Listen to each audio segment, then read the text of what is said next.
That time of the show, and our guests tell us what they are most worried about in the markets right now. What's keeping you up at night? Stan, we'll start with you. What disturbs your sleep? It's the biggest problem. It's the biggest math problem. It's all a math problem, but it's the euro.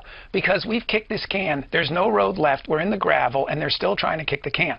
I believe the Fed is very ingrained in this process without being overt about it, because Mr. Draghi and Mr. Bernanke are personally and professionally connected. He knows. Mr. Bernanke knows. I believe the euro is over. It just hasn't ended yet. The breakup is inevitable. There's only two ways out. Default outright in euro terms or recalibrate in new currency, North and the Southerns on their own, whatever it'll be. But it's a formulaic construct. They have to do it. The central banks worldwide, which is why I say it's a global issue, G20, the dollar will rise, the euro will fall. That will help. But there's a certain point at midnight on a Saturday night, European Central Time, they're going to announce it. Here's the menu of the new exchange rate, and have a nice Monday, everybody. Wow, you really think, Sal, you agree? Yeah, I'm thoroughly depressed. And that would be amazing. You could make a movie about that. It will make my job intensely exciting. It's the cheapest way out. It'll be that simple. That's crazy cool, is all I can say about that. And the markets will get over it. We actually could cause a massive... It will be traumatic, obviously. But it could cause traumatic. It can cause a massive rally. Look, they tried to fix Greece. How did that work out? Out of the gate, it failed, and the median expectation was failure. Do you expect it sooner or later? Sooner. It's a math problem.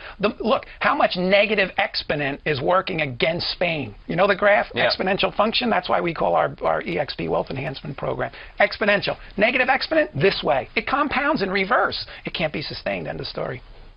He sold me on that. What keeps you up at night? What keeps me up? When I'm not worried about the euro imploding, I worry about the plumbing of the stock market. And I'm concerned that we've gone from 2 exchanges that were basically utilities to a web of 50 for-profit trading destinations held together by these high-speed bandits. And this glue is weak.